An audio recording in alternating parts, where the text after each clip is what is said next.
आज का हमारा टॉपिक है आदिकाल। सरस्वती पांडे गोविंद पांडे की बुक से आज का हमारा टॉपिक है आदिकाल। क्या टॉपिक है? आदिकाल। आज हम आदिकाल पढ़ेंगे। देखते हैं आगे। आचार्य रामचंद्र शुक्ल द्वारा वर्णित आदिकाल के संदर्भ में प्रमुख कथन। इम्पॉर्टेंट कथन है, प्राकृत की अंतिम अपभ्रंश अवस्था से ही हिंदी साहित्य का आविर्भाव माना जाता है। जैसे क्वेश्चंस आ सकता है कि प्राकृत की अंतिम अपभ्रंश अवस्था से ही हिंदी साहित्य का आविर्भाव माना जा सकता है। शुक्ल जी का ये कथन है।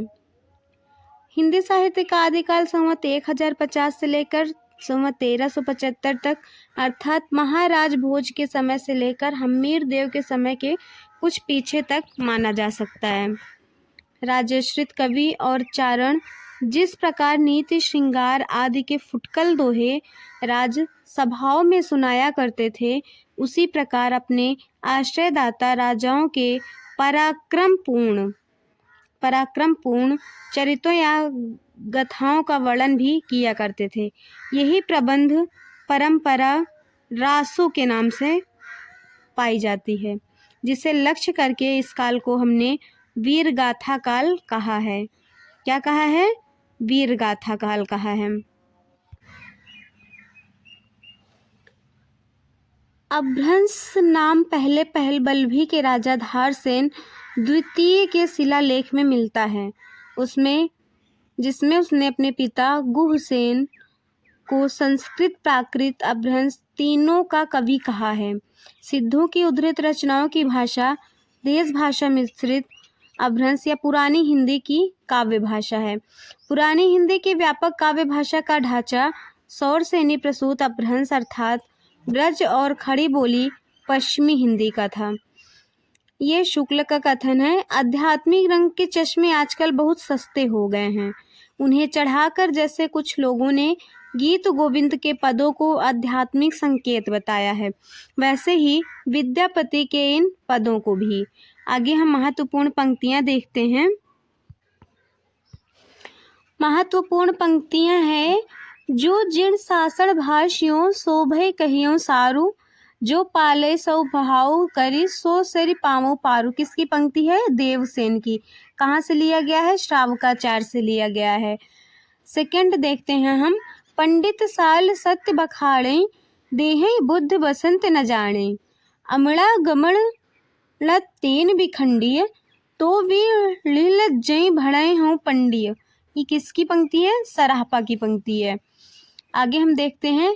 जहि मन पवन न संचरई, रवि शशि नहीं पवेश, तहि वत चित्त विसाम करु, सरहे कहें उवेश। किसकी पंक्ति है? ये सराहपा की पंक्ति है। घोर अंधारे चंदमणि, जिमि उज्जो करई, परम महासुख ऐश्वरे, दुरे अशेष हरई। किसकी पंक्ति है? ये सराहपा की पंक्ति है। आगे देखते हैं। का तरुवर पंच विड़ाल। किसकी पंक्ति है? ये लुइपा की पंक्ति है। भाव न होई या भाव न जाई। किसकी पंक्ति है? लुइपा की पंक्ति है।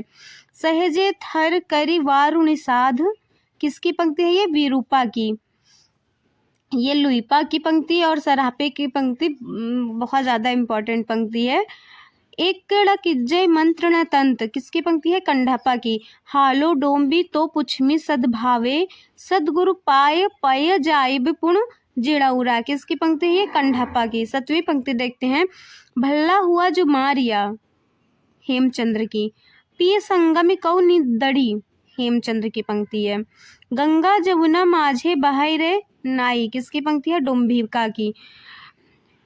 नौ पंक्ति देखते हैं। नगर बाहिर डोम्बी तोहरी कुड़िया छाई, छोए जाई सो बाहि नाड़िया। किसकी पंक्ति है? ये कंढपा की। जिमि लोड़ बिलिजई पाड़ी, एहि तिमि धरणी लय चित्त। किसकी पंक्ति है? ये कंढपा की।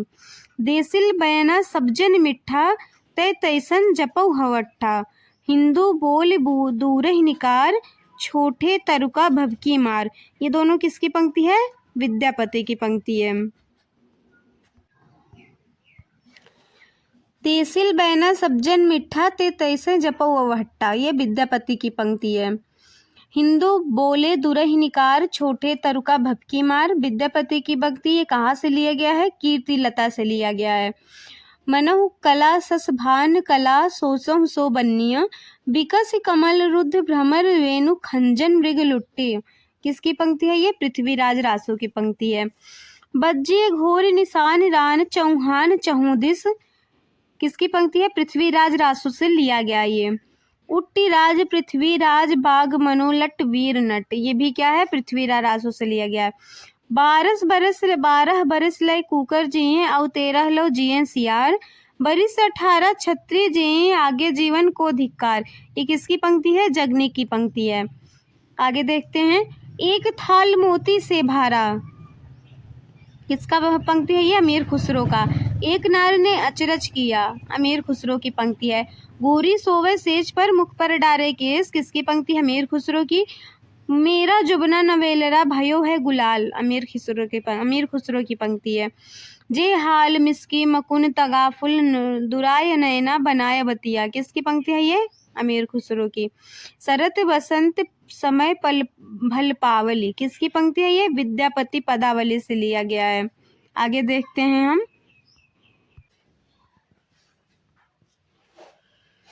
आगे हम देखते हैं महत्वपूर्ण तथ्य। प्राकृताभास हिंदी का तात्पर्य है प्राकृत की रूढ़ियों में बहुत कुछ सुबद्ध हिंदी। कवि विद्यापति ने 2 प्रकार की भाषा का प्रयोग किया है। पुरानी अपभ्रंश का पहला, और दूसरा बोलचाल की देसी भाषा का। सेकंड पॉइंट देखते हैं। गाहा या गाथा कहने से प्राकृत का बोध होता है। आगे देखते हैं। दोहा या दोहा कहने से अपभ्रंश या लोक प्रचलित काव्य भाषा का बोध होता है।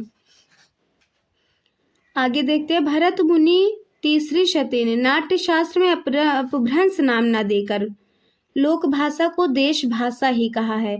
ये क्वेश्चंस में आ सकता है कि अपभ्रंश नाम न देकर लोक भाषा को देश भाषा किसने कहा है? तो भरत मुनि ने कहा है। किसमें कहा है? नाट्य शास्त्र में कहा है। अपभ्रंश या प्राकृताभास हिंदी की रचना विक्रम की 7वीं शताब्दी से होने लगा था। अब हम हिंदी साहित्य के आदिकाल के 84 सिद्धों के नाम देखते हैं। आगे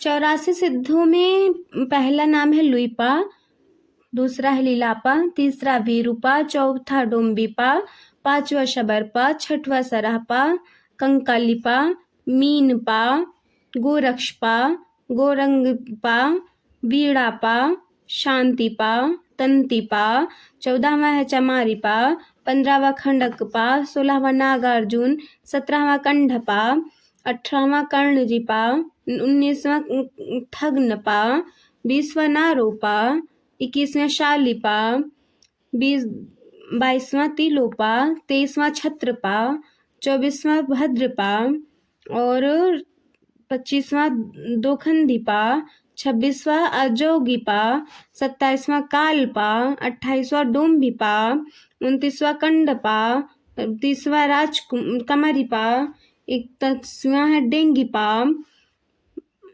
और 32वां है भदेपा, 33वां है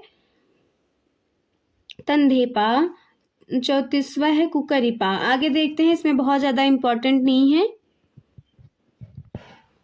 आगे हम लास्ट का 4 देखेंगे, जैसे कि 81 है अनंगपा, 82 है लक्ष्मी कीरा और 83 है समुदपा, 84 है भलिपा। पूरा 84 सिद्धों के नाम याद करने की ज़रूरत नहीं है। आगे के 4 से 6 याद कर लीजिए और लास्ट के 4-6 इतना इनफ है। सिद्धों में सबसे पुराने सरह सरोज वज्र भी नाम है। सिद्धों में सबसे पुराने सरह सरोज वज्र भी नाम है। महासुखवाद का प्रवर्तन वज्रयान शाखा में हुआ। महासुखवाद का प्रवर्तन कहाँ से हुआ? वज्रयान शाखा में हुआ। महासुख का अर्थ है आनंद स्वरूप ईश्वरत्व। महासुख का अर्थ क्या है? प्रज्ञा और उपाय के योग से महासुख दशा की प्राप्ति मानी गई है। महासुख दशा की प्राप्ति कहाँ से मानी गई है? प्रज्ञा और उपाय के योग से। गोरखनाथ का नाथ पंथ मूल रूप से वज्रयान शाखा का ही एक रूप है। गोरखनाथ ने पतंजलि के उच्च लक्ष्य ईश्वर प्राप्ति को लेकर हठ योग का प्रवर्तन किया है। वज्र यानी सिद्धों की लीला क्षेत्र भारत का पूर्वी भाग था। वज्र यानी सिद्धों का जो लीला क्षेत्र था वो भारत का कौन सा भाग था? पूर्वी भाग था।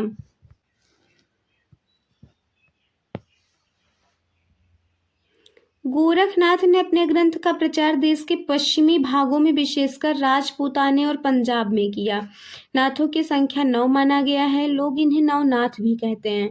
गोरक्ष सिद्धांत संग्रह में इनका नाम निम्न क्रम में बताया गया है। इसका क्रम भी एग्जाम में आता है, वेरी इंपॉर्टेंट है ये।